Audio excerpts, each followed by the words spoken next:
a little girl apparently starved to death, nearly 3 years old and only the weight of an infant. And police say just a year before Reagan Moon's death, DFACS investigated her mother and decided to leave the child in her mother's care. Today, DFACS is questioning how they handle the case and say they'll try to learn from their experience. Fox 5's Angelique Proctor is live outside the agency's office in downtown Atlanta. Angelique, is DFACS taking any responsibility for that child's death?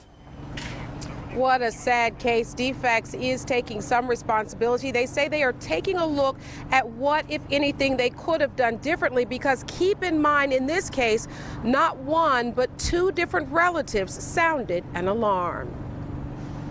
Anytime that a child dies, it gives us the great, unfortunate opportunity to look at what we may have done well, what we could do better. The Department of Family and Children's Services is taking a closer look at what went wrong in the death of little Reagan Moon. Gwinnett County Police have charged her mother, Devin Moon, with starving the almost 3-year-old to death and forcing her to live in a closet while Devin worked long hours.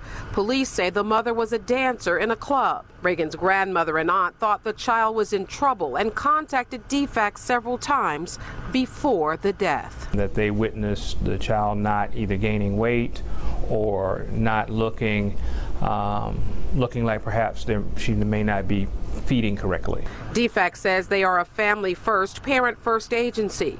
And once they stepped in, Devin, the mother, signed health and safety plans and started utilizing some of the agency's resources, while police say she cut her family off from seeing the child. But months later, police say Reagan was isolated, starving, and weighed only 14 pounds. That's when Devin called police and said her daughter was cold to the touch and suffering from medical problems. DFACS will now take a second look at how it investigates and whether its workers were equipped to prevent this death. It elevates the need for us to take a look at whether our staff are equipped. Devin faces murder and child cruelty charges in the death of little Reagan. Now, DFACS tells me in this case it's been a little more difficult to determine exactly what happened because both the supervisor and the caseworker on little Reagan's case have both left the agency to pursue other employment. Reporting live in downtown Atlanta, Angelique Proctor, Fox 5. The details still so disturbing. Angelique, thanks.